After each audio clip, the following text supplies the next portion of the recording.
السلام علیکم او په خیر راغلی. دلته موږ سره په تالار کې د افغانستان له ګوټ څخه شاوخوا 80 میلمانه دوستان په آزاد جرگه کې ګډون لري. بله و برای پاسخگویی به سوالات امروزی برنامه ما سه مهمان عزیز را با خود داریم که پاسخگوی سوالات امروزی خواهد بودند. هر یک بانو اسپوژمای وردک معین وزارت امور زنان، بانو حبیبه سرابی وزیر سابق امور زنان و همچنان والی سابق ولایت بامیان و همچنان معاون شورای عالی صلح، جناب شهزاد عدیل آوازخوان جوان کشور.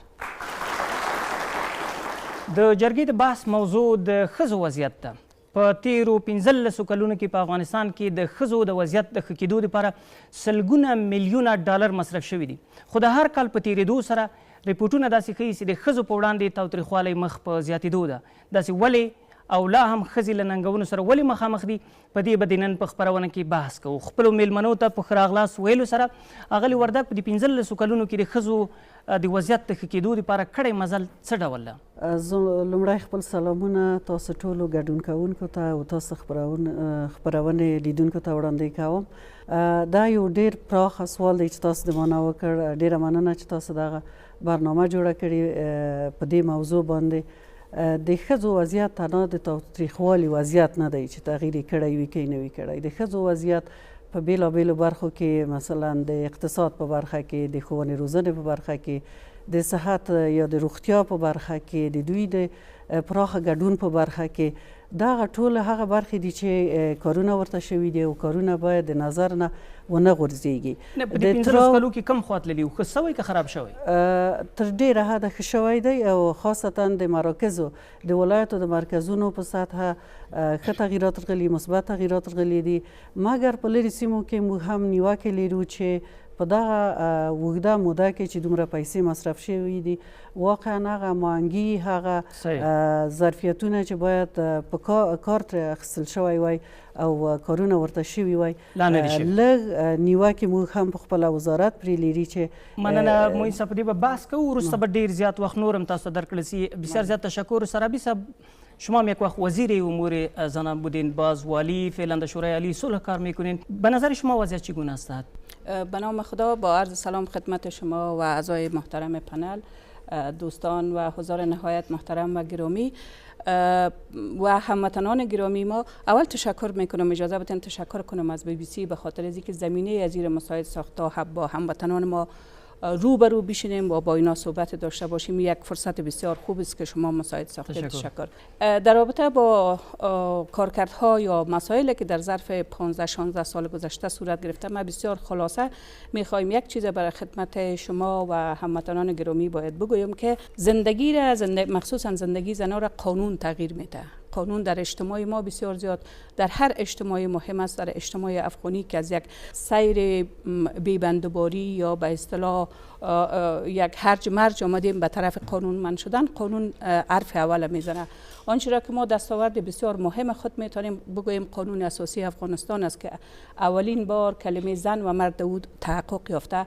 قانون منع خشونت است، قانون منع آزار و اذیت یا مرامنامه منع آزار و اذیت جنسی است. اینا مسائل است که زندگی زن در مراحل مختلف، در دوره‌های مختلف، در سطوح مختلف تضمین میکنه و این یکی از بهترین دستاورد زنان افغانستان است. بسیار زیاد تشکر. و عدیل صاحب شما نظرتان چیست؟ شما میگردین ولایت میبینین تغییرات چقدر زیاد آمده؟ در مورد چگونگی وضعیت زن، اگر ما به قدر فهم خود و ذهنیت و دانش خود اگر بگویم کمی که دارم، همین است که وضعیت زن در مقایسه با دو چیز ما میتونیم مقایسه کنیم. یکی در مقایسه با دنیا یا غرب، یکی در مقایسه با افغانستان عزیزی که ما شما داریم با شرایطی که از چند دهه اخیر زندگی کردیم. اگر با شرایط چند دهه اخیری که در افغانستان ما زندگی کردیم ببینیم و ذهنیت سازی کنیم، به نظر ما زنای افغان، مادرای ما، خواهرای ما پیشرفت بسیار بسزای کردن، هم در اقتصاد، هم در صورت اجتماعی، هم در تجارت و هم در بخش فرهنگ. بله دوستان عزیز، باید بگوییم که صحبت‌های ما همچنان ادامه داره، اما حال نوبت اشتراک کننده‌های عزیز است تا سوالات خود را با ما شریک بسازن. صابره جان از ولایت هلمند تشریف آوردن. بسیار زیاد خوش آمدید. مننه. صابره رانایم د هلمند ولایت نه د روغتیايي کارکونکې د سروبي خور نه مې دا پوښتنه ده چې په اسلامي ټولنه کې په اسلام کې ښځې که څه هم ډېر حقوق ورکول شوي دي خو بیا هم توجه نه ورته کیږي. د دې حل لاره به څه وي؟ تشکر بسیار زیاد. بانو سرابی سوال مربوط شماست. بسیار خوش شدم از شما که از هلمند تا اینجا آمدین. واقعا قهرمان هستین که در خودتان در هلمند کار میکنین. هر خواهر ما در هر گوشه از کشور خودشان قهرمان هستند. در رابطه با مسائلی که چطور میتونیم وضعیت زن از دیدگاه اسلام که حقوق و وجایب زیاد داده شده حل کنیم، ما باید به خود متون اسلامی بریم. وقتی ما خود ما از لحاظ علمیت اسلامی، وقتی که از لحاظ دانش اسلامی خود مزین بسازیم، خود ما سطح آگاهی خود در رابطه با مسائل اسلامی بلند ببریم، میتونیم با دیگران جر و بحث کنیم، صحبت کنیم و اونا را قناعت بدیم. نمیگه چرا اسلام بسیار زیاد حقوق برای زنان داده، چرا در 15 سال برای از کار نشده که اونمو حقوقی که اسلام برشان داده اونمو برشان داده؟ امی بحث است که ما میخوایم که خدمت خواهر گرامی که امی سوال کردن و گفتن که چطور میتونیم که راه حل پیدا کنیم. زمانی که ما زنها خود بیشتر با مزین بسازیم با علم و دانش و همچنان متون اسلامی، ما دلایل بسیار مستدل و منطقی میتونیم در هر مورد بگوییم و اونا را قناعت بدیم. بدون شک در مقابل دلایل منطقی هیچ وقت نمیتونه کسی باز موانع شرعی سر راه ما بیاره. مننه ډیر زیاته. زینب کوم بل اوریدونکو سره ولاړه؟ بله، همراه ما بانو انیتا هستن که از ولایت لوگر تشریف آوردن. بسیار زیاد خوش آمدید. سوالتان. خوش باشین. اولتر از همه سلام مجدد به تمام دوستا و میمانای عزیز من. انیتا عالمیار هستم از ولایت لوگر.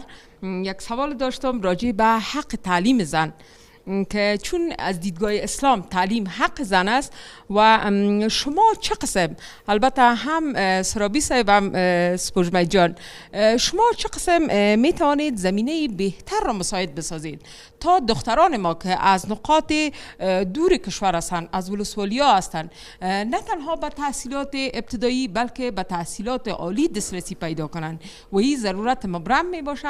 در این زمینه اگر سوال مرا جواب بگوین خوش میشم. بسیار تشکر. بان وردک اگر در ابتدا شما پاسخ خوب باشه. شما میفهمید که نظر به مسئولیت و مکلفیت وزارت امور زنان در هر بخشی که زن نیازمند همکاری و حمایت است، وزارت امور زنان از پلیسی گرفته تا استراتژی و تا قانون مداخله میکنه، مداخله مثبت میکنه و زنها را حمایت میکنه. به خاطر اشتراک بیشتر دخترها و زنها در بخش تعلیم و تربیت، وزارت امور زنان کمپاین های خانه به خانه و کمپاین ها به سطح ولسوالیا را داره تدویر کرده و زمینه سازی میکنه. مردم آگاهی میده که تعلیم و تربیت برای دخترها لازم است و مادر که باسواد است از مادر بیسواد چقدر تفاوت داره، در این قسمت برشان آگاهی ها میده. و در قسمت پالیسی ها د افغانستان دی وګړو نیم سمې نیمې میرمنې نجونې یا ښځې دي، خو ښوونځیو ته ایله بلا شاوخوا 4 میلیونه ځي. داسې که نیمایي وګړي د افغانستان وګړي ټول 13 میلیونه یې 15 ښځینه تشکیلوي، لویه برخه لا هم له ښوونځیو لرې پاتې دي. دوی پوښتنه دا وسې ولې په دې 15 کلونو کې د افغانستان حکومت ونسو کولی د ښځو لویې برخې ته زده کړو اسانتیا ورسوي؟ هغه کارونه چې د ښځو چارو وزارت ته مربوطیږي په 2 سطحه دي، یعنی د کمپاینو په سطحه دي، په 2 سطحه دي چې موږ د تداوم د تحصیل د نجونو د شمولیت لپاره پالیسیګانې جوړې کړي، د معارف د وزارت په اختیار کې میښي دي چې څه کارونه وکړو چې د دوی شمولیت ډیر کو، څه کارونه وکړو چې دوی دوام ورکړي او نتیجه ورکړي. دغه پالیسیو نتیجه ورکړي، تر ډیره حده نتیجه ورکړي ده، مګر په عمومي توګه ستونزې ډیرې دي. مثلا موږ په لرې سیمو د هلمند کې د نجونو دپاره مکتب نه لرو او د نجونو دپاره د مکتب د جوړولو مسؤل بیا د معارف وزارت دی. معارف وزارت لاس باندې د دوی دپاره چې په هغو سیمو کې چې مکتب جوړیږي هغو ته اور ورچول کیږي، هلته امنیت نشته. یعنې تاسو دغه کړۍ داسې یوه مکمله کړۍ په نظر کې ونیسئ.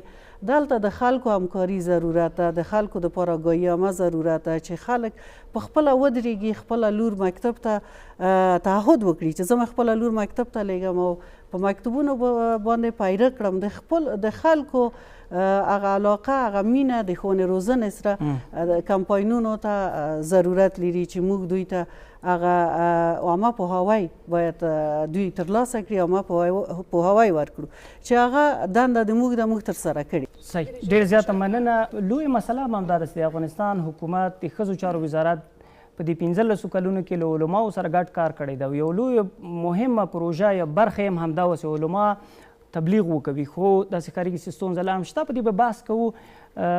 زینب کوم بل اوریدونکی؟ بله دوستان عزیز، فراموش نکنید اگر شرایط بر شما مساعد نیست تا در برنامه جرگه آزاد اشتراک کنید، از طریق شبکه‌های اجتماعی شما می توانید نظریات و سوالات خود را در رابطه با موضوعات برنامه جرگه آزاد با ما شریک بسازید. صفحه فیسبوک، توییتر و اینستاگرام برنامه جرگه آزاد در اختیار شماست. حال هم در کنار ما یکی از هموطنان عزیز ما هستند که از ولایت ننگرهار تشریف آوردند. بسیار زیاد خوش آمدید. نامتان و سوالتان؟ مننه. سایره سلیم د ننګرهار ولایت نه د هر څه د مخې قدرمنو مېلمنو ته سلامونه او نیکې هیلې او همدارنګه راغلو ملګرو ته.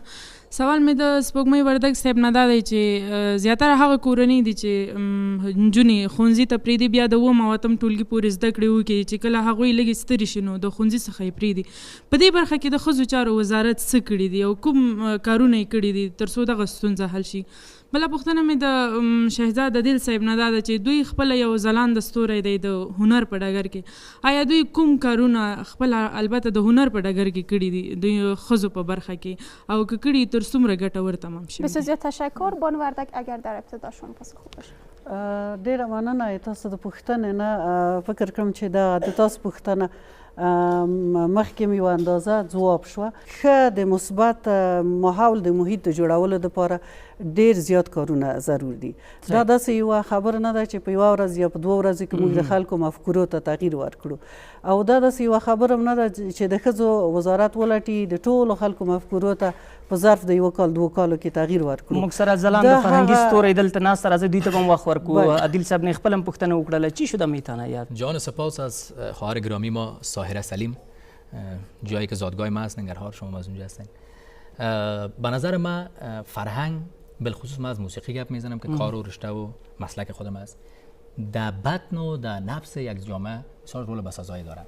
اگر به مو شیوه پاک و مقدس است اگر پیش برده شود. اینا از ما سوال کردن که شما به صفت هنرمند چی کردین؟ کار را که ما کردیم، من نمیخوایم سر دوستای هنرمند دیگه تبصره بکنم. کار را که ما 10 سال موسیقی کردیم همی است که ما تصویر حقیقی و واقعی که خودم در ذهن از یک زن افغان دارم که زن مادرم است، خواهرم است، خانمم است، 2 دخترک نازم است، من میخوایم که اونمو تصویر به دنیا نشان بدم که زن افغان ای است.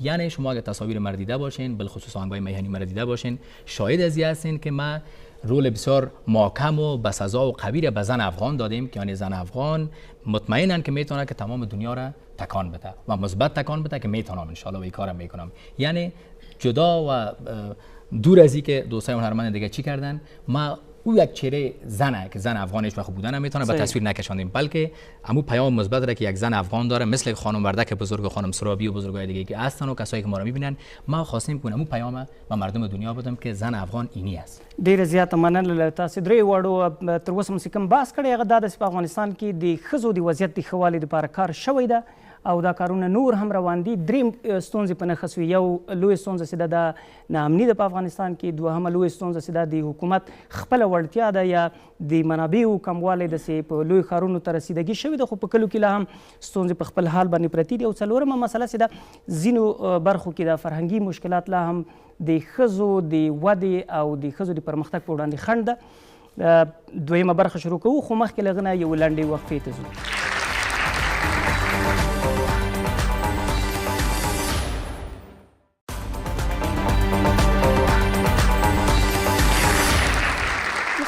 خوش آمدید. شما بیننده برنامه جرگه آزاد هستید.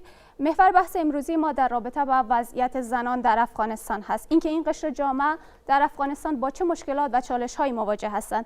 در چند سال اخیر چه تغییرات مثبتی در زندگی زنان در افغانستان به وجود آمده. حال هم ادامه بحث با مالک.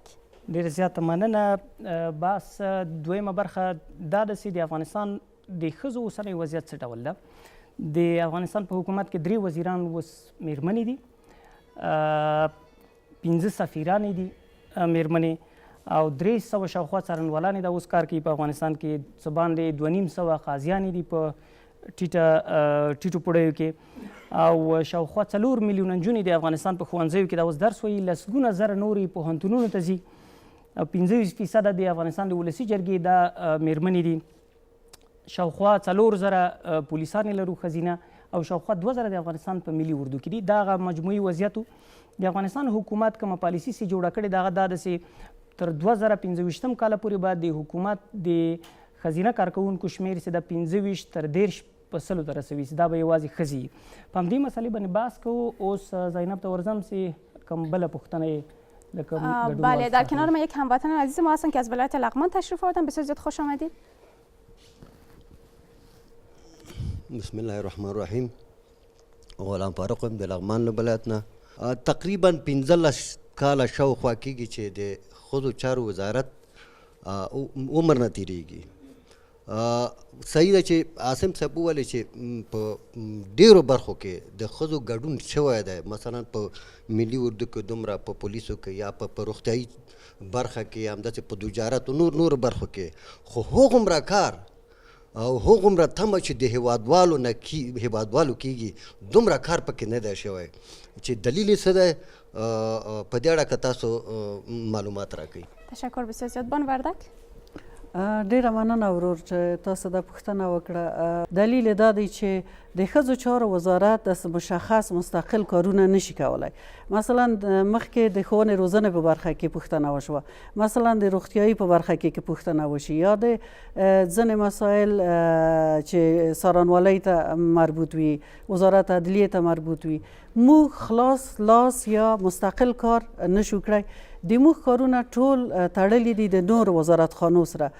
نو په ټوله کې که ټوله وزارتخانې په خپله ټوله رهبري د هیواد متحد وي، د ښځو مسایلو ته متحد وي، هغو پلانو ته چې د ښځو دپاره په ملي سویې جوړ شوي دي، متحد وي هغو قوانینو ته چې د ښځو د حمایت دپاره په ملي سطحه جوړ شوي دي، په تطبیق کې متحد وي، نو هیڅ وخت به دغه ستونزه منځته را نشي. یو فرق ترمنځ د ښځو چارو د وزارت ترمنځ د هغو پالیسیګانو چې ښځو ته جوړې شوي نظر ته عمومی پالیسیګانو پورې حتما موجوده دی. سرابی صاحب چرا متحد نیستن حکومت افغانستان؟ شما هم به حیث وزیر امور زنان کار کردین، آیا پالیسی های بسیار خیال پردازانه جور شده یا طبق شرایط افغانستان نبوده یا مشکلات دیگه هست بین ادارت یا حکومت؟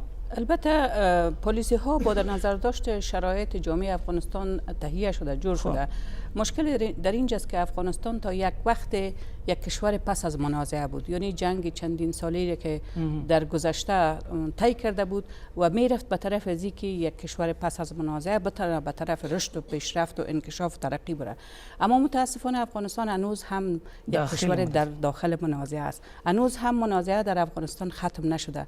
بسیاری از مسائل را که ما و شما اینجا سرش صحبت میکنیم، خواهرای ما برادر ما صحبت کردن در موردش، در نقطه افغانستان در روستاها وقتی که بریم مشکلات هنوز هم باقی است. این بسیاریش به امنیت برمیگرده و بسیاریش به این که هنوز هم کشور ما خودت نتونسته از داخل منازعه بیرون کنه. حالت جنگ سر همه اقشار جامعه، سر دولت، سر حکومت، سر افراد که در حکومت کار میکنن و حتی سر مردم، سر وضعیت فرهنگی ما تاثیر خود داره. اگر ما در یک وضعیت صلح زندگی کنیم ما میتونیم تحول فرهنگی را به وجود بیاریم. جالب ده تحول فرهنگی دی مسئله باندې به وروسته عادل صاحب هم خبرې وکړي. اوس زینب ته ورځو بل ګډونوال سره ولاړه داسې پوښتنې راواخلو. بله دوستان عزیز، اگر شما علاقمند هستید تا من حیث اشتراک کننده در برنامه جرگه آزاد شرکت کنید و سوالات خود را رو در رو با مسئولین شریک بسازید، شماره تماس برنامه جرگه آزاد در پایین صفحات تلویزیونتان هست، میتونید با این شماره به تماس شوید و در برنامه جرگه آزاد شرکت کنید. حال هم در کنار ما یک تن هموطن ما عزیز ما هستن از ولایت کابل. بسیار خوش آمدید. مننه کوم. زه اوږې امیل یم، آزاد جرګه کې نن ګډون لرم. د قدرمنې خور سرابي صاحب څخه ده. زه دې نه پوښتنه کوم چې تاسو آیا هغه میرمنې چې په لرې پرتو سیمو کې په کلیو بانډو کې چې د جګړو نه سخت زیانمنې شوي دي او د هغوی اولادونه جنګونو لپاره هڅول کیږي او وړل کیږي، یا وزګارتیا یا نور لاملونه دي، آیا تاسو په سوله کې د هغوی نظریات اخیستي په دې بهیر کې هغوی ته هم بلنه ورکړې ده؟ هلته ډېرې باتورې ښځې دي، ډېرې هسې ښځې دي چې ډېر ښه نظریات لري او ډېر مخبرې دي. د هغوی نظریات شاید چې په سوله کې ډېر کمک وکړي. تاسو څنګه هغوی سره تماس لري او که نه؟ مننه کوم. بسیار زیاد تشکر. بانو سرابی اگر در ابتدا شما پاسخگو باشید و بعد هم بانو وردک. تشکر از خواهر عزیز ما. در رابطه با این که ما برای آوردن صلح در افغانستان آیا نظرات خانم ها را از روستاها از دهات گرفته میانه، ما این تلاش ما جریان داره و چنانچه استراتژی شورای عالی صلح که ساخته میشد ما به ولایات سفر کردیم. از 34 ولایت افغانستان به 27 ولایت سفر داشتیم. با خانم ها دیدیم به مثلا درست است که ما در دورترین نقطه نتونستیم برسیم، اما در هر ولایت یک کمیته ولایتی وجود داره که این کمیته ولایتی مکلف است که تا به خانم ها در نقاط مختلف در دورترین نقطه برسه. واقعا یک چالش بزرگ است که ما باید با خانم هایی که از بخش مخالفین است با اونا نشست داشته باشیم، با اونا گفتگو داشته باشیم که نظر از اونا را هم بفهمیم که اونا در چی حالت زندگی میکنن. این طرحها صحبت شده و ما رویش کار میکنیم. تشکر. د ملګرو ملتونو د امنیت شورا 1425 نمبر پریکړه لیکم په همدې ډول لسي د ښځو رول په سوله کې دا باید پیاوړی شي. په افغانستان حکومت هم دې ته کار کوي، لکه څنګه سرابي صاحب ویلي. اغلې وردګ د خورکیز پوښتنه وکړله چې هغومره کار چې د ښځو له وزارت نه تمه هغومره نه ده کړې، برعکس نورو ادارو چې وړې دي دې په پرتله ډېر کارواهي کړې. موږ خپل هغه آخرین هڅې او کوششونه کړو، هان کړو چې د ښځو دپاره دادخواهي وکړو. دادخواهي د موږ هغه مهم هدف د وزارت هم تشکیلوي. مګر زه باید تاسو ته معلومات درکړم چې موږ کمیسیون عالی د منع خشونت لرو او د موږ کمیسیون ترڅنګ د حقوقو د ریاست د دادخواهي دپاره ډېر کارونه کړي. زه کولی شم چې د هغه آخره پیښه چې تخار په ولایت کې شوې وه چې صحرایي محکمه په یوه خور دایره شوې وه او ډېر ظلم شوی وه، زه هغه تاسو ته مثال درکړم چې موږ عاجل کنفرانس مطبوعاتي کنفرانس پې جوړ کړ او د موږ رئیس ډېر هڅې و هاند وکړل چې هغه کسان چې په دغه پیښه کې لاس درلود غیر د یوه کس نه چې وتښت تر څو چې دغه هیات هلته رسېده هغه وتښت، نور ټول ونیول شول. په دغه شان ډېرې موږ کامیابه قصې لرو د دادخواهۍ په دا سال کې چې ډېر زیات کار شوی دی. شمیره پورته ځي اغلې وردګ مثلا 1900 پیښې په اتو میاشتو کې 2000. زه دا خبر د تاسو سل په سلو کې نه منم، په څه چې اوس د خلکو عامه پوهاوی زیات شوی دی. اوس خلک ډېر غواړي چې ثبت کړي خپلې قضیې. اوس خلک د دونه شرم نه لري چې دغه پیښه شوې ده زه به یې چا سره نه ویم چې دغه ماته پیغور دی، برعکس فکر کړي چې په بله ښځه په بله خور د کار ونه شي، د کانه ونه شي. پخوا به ډېرې پیښې کېدې مګر نه ثبتېدې. اوس خلک د عامه پوهاوی د ښځو چارو د وزارت دخوا ډېر ترلاسه کړی او ډېرې پیښې ثبتېږي. دوستان عزیز، مهم نیست که شما در کدام یک از ولایت‌های افغانستان زندگی می‌کنید، در ولایت‌های دوردست و یا هم در ولایت‌های نزدیک به کابل، شما می‌توانید نظریات و سوالات خود را از طریق شبکه‌های اجتماعی با ما شریک بسازید. صفحه فیسبوک، توییتر و اینستاگرام ما در اختیار شماست و یا هم اگر خواهان اشتراک در برنامه جرگه آزاد هستید، شماره تماس ما در اختیار شماست. شما می‌توانید تماس بگیرید و در این برنامه اشتراک کنید. خب من یک سوالی حال از جناب شهزاد عدیل دارم. میشه شما یک آوازخوان مطرح در افغانستان هستید و مطمئن هستم اگر 100% نه 99% از مردم افغانستان با چهره با کارهای شما آشنا هستند. خب شاید شما نسبت به مسئولین دولتی نزدیکتر به مردم باشید، درون جامعه باشید بیشتر.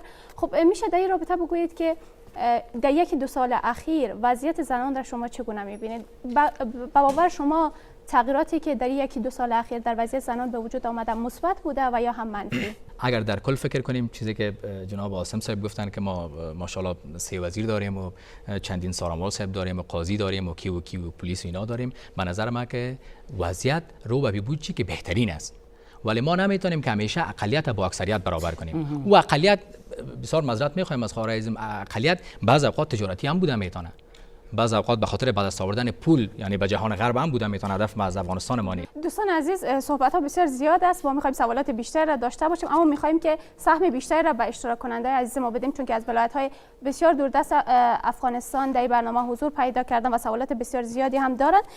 بانو حسینه از ولایت غزنی تشریف آوردن.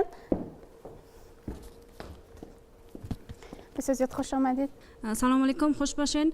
حسینه غلامی هستم از ولایت غزنی. سلام بر جمع حاضرین در تالار، مهمانای عزیز. خوشحال هستم که از نزدیک با شما مشرف شدیم. سوال من از آقای عدیل است که شما آقای عدیل از طریق هنر خود چگونه میتوانین به او خانواده های که هنوز مانع تحصیلات دخترای خود میشد برسانین یک پیام خوبی را؟ فکر میکنم یک سوال متفاوت بود از دیگران که داشتن. بسیار یک سوال خوب اشاره کردین. امی دور از محفل ما شما می همیشه سر مردا تهمت است که زن چرا نمیمونی کار کنه، زن چرا نمیمونی مکتب بره، زن چرا نمیمونی. همین پیام خوب است که من هو به هو و یا رو به رو به مردا بتم، به جوانا بتم که دوستا عزیزا گرامی ترینا، همشیرهایتان، خانمایتان، اولادایتان، مادرایتان تشویق مثبت کنین و برشان چیزی که لازم و ملزوم است در نظر به شرایط فعلی افغانستان، نظر به چیزی که اسلام گفته و عقیده اسلامی ما شماست، ما شما فضل خداوند مسلمان هستیم، بگذارین که کارهایی را بکنن. ډیر زیات مننه. اغلی وردک داسې ویل کیږي چې دا اوس په دې وروستیو دریو کلونو کې د ښځو وضعیت بیرته مخ ځوړ روان ده. زه درته څو بیلګې وړاندې کوم. په هرات کې یو وخت کې ویل کېده 3 4 5 کاله مخکې شاوخوا 500 نجونو په دې مطبوعاتو کې کار کوو، راډیو ټلویزیون کې. اوس یې د ګوتو په شمېر نجونې کار کوي. په قندهار کې همدغسې څو پولیسان ووژل سوي او له هغه نه وروسته دا وضعیت بیخي پسې ودرېد. په ځینو ولایتونو کې بیخي د ښځو حضور لکه د هغه په صفر حساب دی، بغیر ستاسو له ریاست نه د ښځو چارو ډېر مخ په خرابېدو باندې ده. خپله چې ورته ګورئ اندېښنه لرئ؟ واقعا مو یو مخ کارونه هم تر لاس لاندې دي کارونه کړو. په خپله د ښځو چارو وزارت د اوس په 2 زونو کې سمپوزیم درلوده، د ښځو د توانمندۍ سمپوزیم. یو په قندهار کې و چې د هلمند او د ارزګان او د زابل ښځې موږ ټولې کړې وې د قندهار، او د دوی نه په خپله موږ پوښتنې وکړې چې د دوی وضعیت د تغییر دپاره تاسې څه ډول کومکونو ته، څه ډول مرستو ته، څه ډول کارونو ته ضرورت لرئ، چې په موږ هغو تطبیقي پلان جوړ کړی دی. نو دا یو زیری دی چې موږ ځوړند نه یو بلکې موږ انشاءالله مخ ته روان یو. او بل سمپوزیم مثلا 15 کاله مخکې چې کوم د نجونو ښوونځي و د هغو شمېر کم شوی که زیات شوی؟ شمېر یې که زیات شي که کم، یوه خبر به زه بله درته وکړم، هغه دا ده چې لومړی موږ باید لاملونو ته توجه وکړو. خو لاملونه خو تاسو ویلي چې مثلا ناامني ده، فرهنګي مشکلات دي، بودیجه کمه ده، وړتیا کمه ده، دوی باندې خو مو اشاره وکړله. نو دا ټول مسایل داسې ښایي ستاسو وایي چې لاملونه شته ډېر زیات دي او مخ په ځوړ روان دي؟ نه، مخ په ځوړ انشاءالله چې نه وي روان. ما درته ووایي چې لاملونه باید داسې موږ تاسو په ګوته کړو او هغه وزارتخانې او هغه ادارات باید ورته توجه وکړي چیرته چې د ښځو دپاره د نجونو دپاره مثلا ټولګي لنډ په کلي کې نشته، باید هلته محلي صنفونه جوړ شي، یعنې د حل لیارې ورته وسنجول شي. چیرته چې امنیت نشته، هلته قاچاق ډیر دی، هلته معتادین ډیر دي، هلته نور بدبختۍ ډیرې دي. باید لامل هم د تاثیر د لاندې راشي، د لامل دپاره کار وشي. مثلا چیرته خشونت ډیر دی، هلته معتادین ډیر دي، د معتادینو دپاره کار وشي. چیرته چې قاچاق ډیر دی، چیرته چې هغه محیط د نجونو د تګ دپاره د مکتب جوړ نه دی، باید هغه لامل یې د تاثیر د لاندې راشي چې هغه مشکل چې رفع شي، هغه ستونزه چې رفع شي، نجونې کولی شي چې ولاړ شي. مګر په هیڅ ډول موږ دا نه منو چې د ښځو وضعیت په ځوړ روان دی یا د ښځو وضعیت خراب دی. نه منی. زینب تورزوسی کم بل گډونوال سره مهربانی. بسیار زیاد تشکر مالک. باید بگویم ده خوشبختانه در برنامه امروزی جرگه آزاد ما هموطنان خود را از ولایت‌های مختلف افغانستان داریم، از اقوام مختلف و همچنین از مذاهب مختلف. هموطن عزیزم از ولایت ننگرهار تشریف آوردن، بسیار زیاد خوش آمدید. زما نوم اقبال سنگ د ننګرهار د ولایت څخه زار سنه مخکې خپل درنو مېلمنو ته سلامونه او ورکړی کوم. زموږ خورګانې دغه پانتون کې درسونه وایي یا مکاتبو کې دي، خپل د حقوقو نه بې خبره دي. نو زما دا غوښتنه وه چې همدغه کوم چې د امور زنان کوم حقوق دی دغه باره کې نو تاسو مکاتبو د لارې زموږ هغه خویندې چې په مکاتبو کې استادانې دي یا پانتونو کې درس وایي دا هغو ته واورول شي. بسیار زیاد تشکر. بان وردک فکر میکنم سوالات بسیار زیادی مربوط شما میشه اگر پاسخگو باشید. ډیره مننه د اقبال ورور نه. واقعا دوی ښه خبرې ته متوجه شو او یادونه یې ترې وکړه. دا د موږ په پلانونو کې د موږ پالیسیګانو کې شامل ده چې موږ ښوونکیو ته، زده کوونکیو ته موږ د دوی د حقوقو په باره کې سیمینارونه لري، ورکشاپونه لرو او هر کال دا تکراریږي. مګر بیا هم زه باید یادونه وکړم چې لاسرسی لرې سیمو ته تر اوسه پورې هغه شان ته چې باید وشي نه دی شوی، مګر موږ په مخ روان یو. موږ هغه سیمې اوس په لومړي سر کې د خپل پلانونو کې اچولي دي او موږ غواړو چې په لومړي سر کې لومړیتوب لرې سیمو ته ورکړو، ولایتو ته یې ورکړو او قریجاتو ته یې ورکړو. سید ډېر زیاته مننه. د افغانستان له حکومت نه ډېره توقع هم همدا اوس د خلکو ته آګاهي هم دومره ورکړي چې نارینه د ښځو په حقونو پوسي، ښځې نارینه په حقونو پوسي. لا هم داسې کارېږي چې بېسوادي په دې برخه کې لوی مشکل دی چې لا هم کافي شمیر کې زموږ افغانان له خپلو حقونو که هغه نارینه دي که ښځینه نه دي خبرې، او دا لا هم یوه ستونزه بلل کېږي. او د موږ دغه برخه سوا په دې باندې بحث وکړو چې اوس د ښځو وضعیت څه ډول ده. د افغانستان حکومت وایي چې د پلانونو سره سم روان دي او راتلونکي کې کېدای شي دا وضعیت نور هم مثبت بدلون وکوي. خو په تیرو 15 کلونو کې کافی مزل کړی ده، ستونزې وي خو کافی مزل کړی ده. دوستان عزیز، تا این دم بحث بسیار خوبی را داشتیم. سوالات بسیار زیادی از طرف اشتراک کننده های ما در برنامه بود. مهمانان عزیز ما نیز پاسخهای خود را داشتند. اما در این بخش برنامه یک وقفه کوتاه است. بعد از وقفه ادامه برنامه جرگه آزاد را بیننده باشید.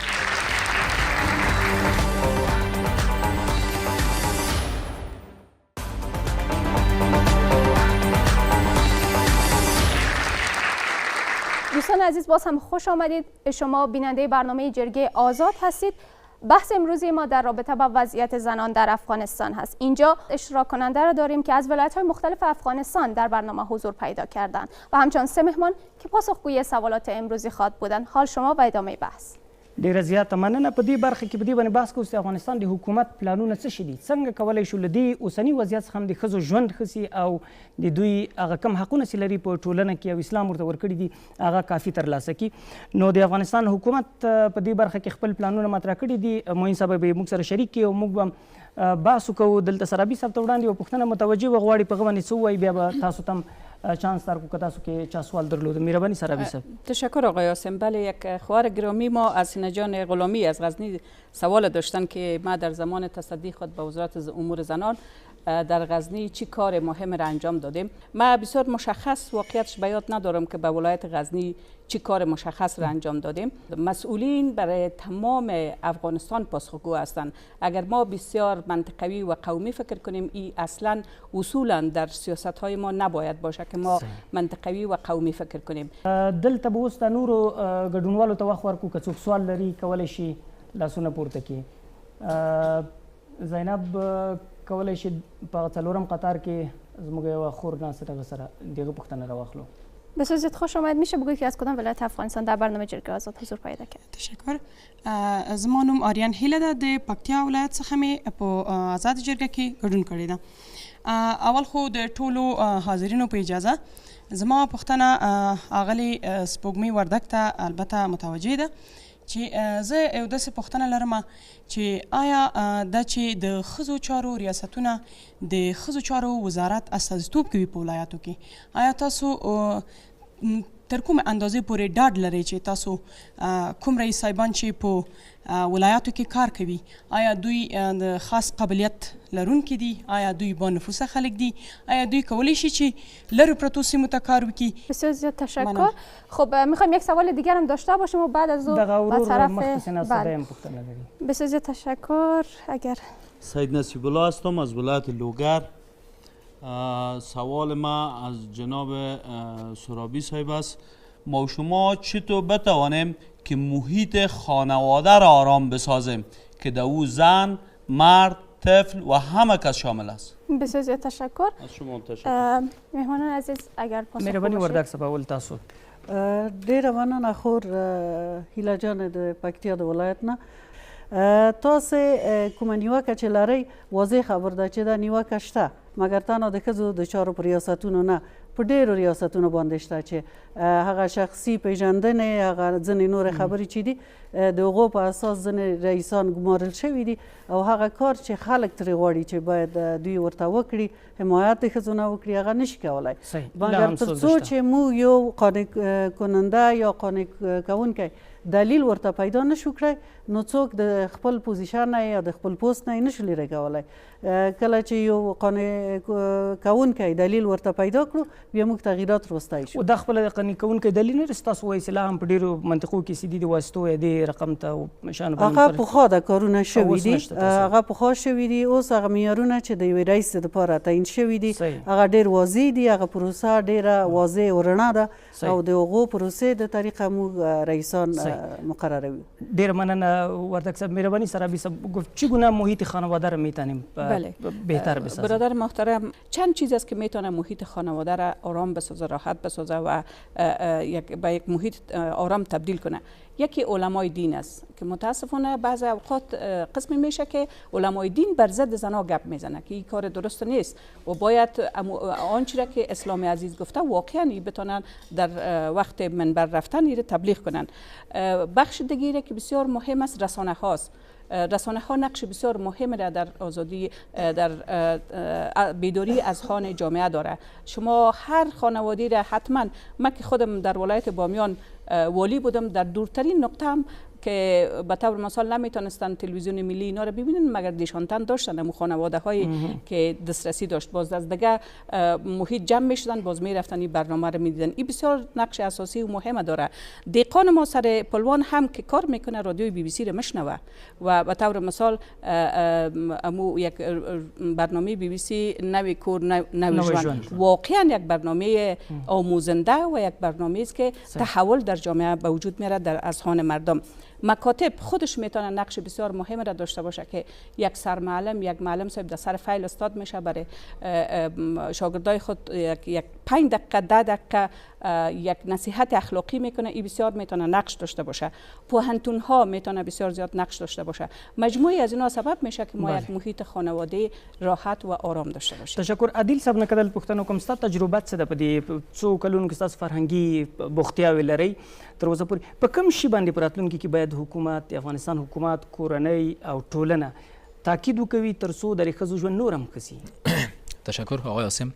به نظر من حکومت ما خو ماشاءالله در هر جای ناحیه داریم، ولسوالی داریم اگر دورتر است اینا. به نظر من همین وکلایی که فعلا هستن اگه ایره باز کم پایین‌تر بیایم که مثلا در سطح ناحیه هستن، در سطح ولسوالی هستن، از قرا و قصبات مختلف اینا یک مجمع جور شود که یا یک تجمع پیدا کنن و یا بتونن پیش بزرگترایی که از بخش‌های مختلف است مثل خانم گرامی، خانم وردک، خانم سرابی و یا بالاتر از اینکه فعلا بانی اول فکر کنم بسیار از صلاحیت دارترین صلاحیت‌ها که فعلا ماشاءالله بسیار فعال هستن پیش از اینا برن و سر از اینا کار شود. باز از بعد اونا هر کدامشان بین پس با مو مجموعه کوچکتر که است هم صحبت شون، مشوره کنن و امید ذهنیت سازی بکنن تا هم کاری که صلاح و فلاح است در معرض اجرا قرار بگیره. اگر می وظیفه وزارت زنان را برای شما بسپاره مثلا از کجا شروع میکنه؟ می پلانایی که فعلا ساخته شده این عملی میکنین، وسط میتین یا فکر میکنین به نو کردن ضرورت داره؟ به نظر من هر کس وقت در یک پست یا بست داخل میشه یا شامل میشه اول باید لایه وظایف از اونجا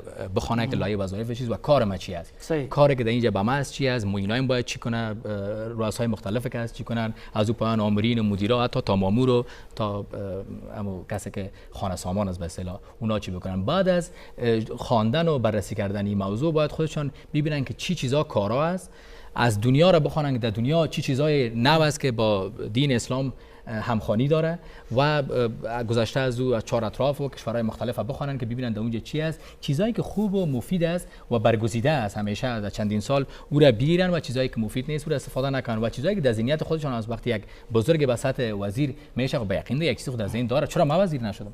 صحیح. بسیار زیاد تشکر. د خبرو په اړه بیرته وخت درکو که اوس دغه ګډونوالو څخه نورې پوښتنې راخلو کیدای شي همدغه مسله ستاسو وایي دم په یو ډول پوښتنه وسي. زینب مهرباني. برای مالک جان بسیار زیاد تشکر. بعد بگم فرصت خوب است که یک فرصت هم به اشتراک کننده ها بدیم تا اونا هم خود را در بحث شریک بدارن. بسیار زیاد خوش آمدید. سوالتان و همچنین اسمتان اگه بگید. به نام خدا سلام خدمت تمامی اشتراک کننده جرگه و مهمانان برنامه.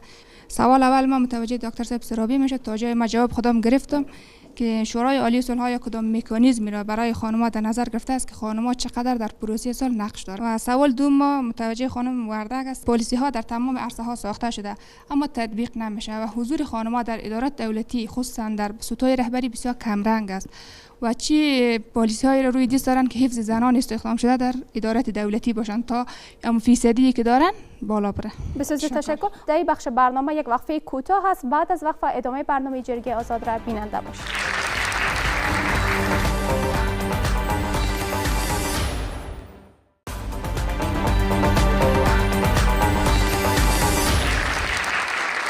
خب باید بگوییم که یک تعداد از دوستای ما از طریق شبکه‌های اجتماعی نیز این سوال را پرسیده بودند، اینکه حضور زنان در پروسه صلح تا چند اندازه پررنگ است، تا چند اندازه نقش زنان در این روند پررنگ است و نقش داده شده به زنان.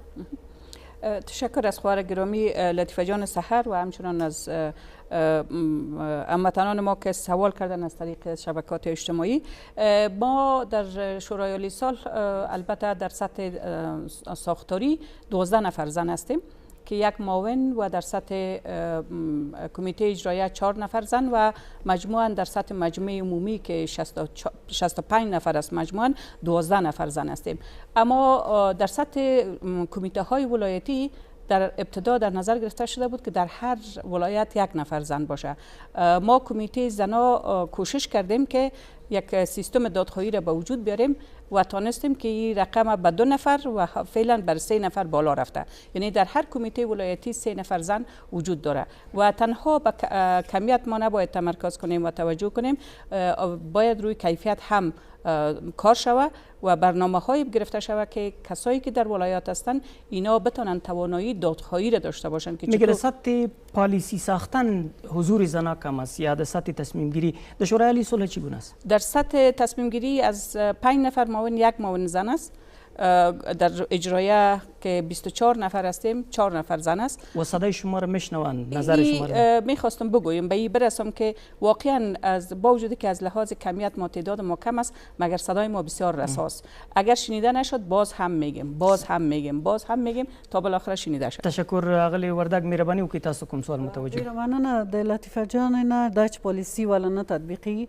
واقعا ما مخکې هم د دې نه یادونه وکړه چې هغه ملي کار چې ملي پالیسی چې د ښځو دپاره په 2008 کال کې جوړه شوې نه ده تطبیق شوې، هغه شان چې باید تطبیق شي نه ده تطبیق شوې.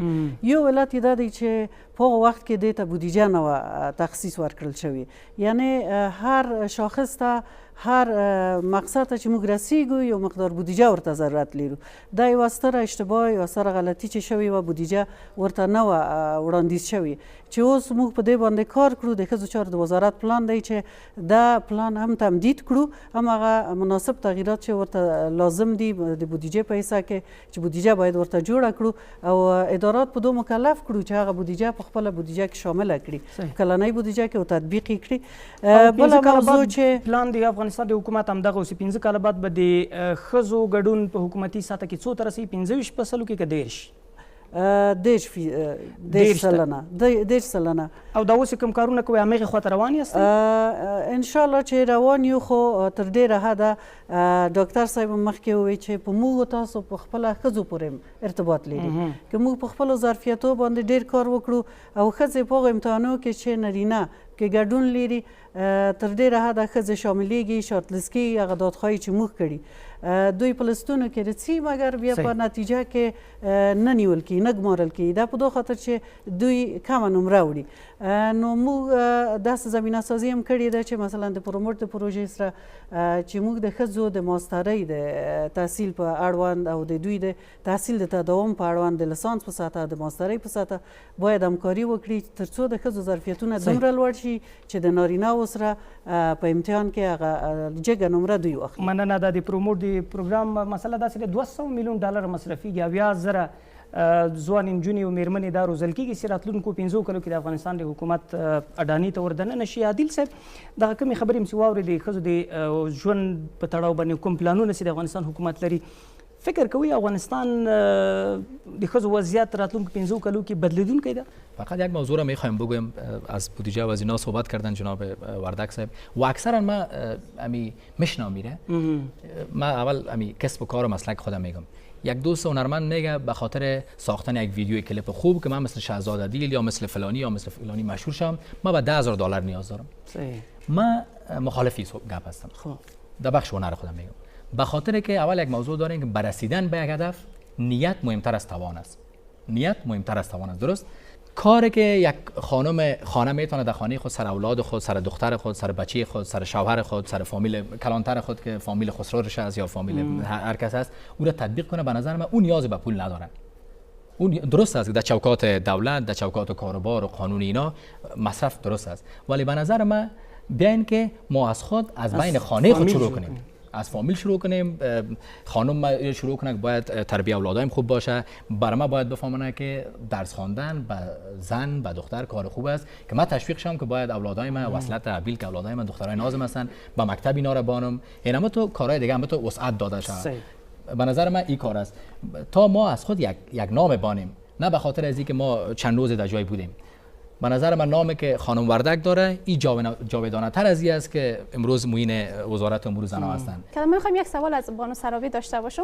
بسیاری ها نمی‌خوایم بگوییم یک تعداد بانوان برای باور هستند که بانوانی که در دولت افغانستان میآیند کار میکنن بیشتر نقششان سمبولیک هست و کمتر برایشان مسئولیت‌ها به گونه واقعی داده میشه. باور شما چیست؟ بعضی اوقات درست است، من بعضی اوقات میپذیرم، اما این به ما ارتباط داره، به توانایی ما ارتباط داره، به ظرفیت ما ارتباط داره، به این که ما چقدر اعتماد به نفس داریم و چقدر بالای خود کار میکنیم. امی هر کدام از خواهرای ما که اینجا هستن چقدر ظرفیت سازی میکنن، چقدر بالای خود سرمایه گذاری میکنن، چگونه میتونن این وضعیت سمبولیک به یک وضعیت واقعی تبدیل کنن. من زمانی که بامیان رفتم میگفتن او یک بولی سمبولیک در یک جایی، اما بعد از 8.5 سال من ثابت کردم که در بخش حکومت داری، در بخش جامعه مدنی، در آزادی بیان، در انکشاف بامیان مهمترین بخش حکومت داری است.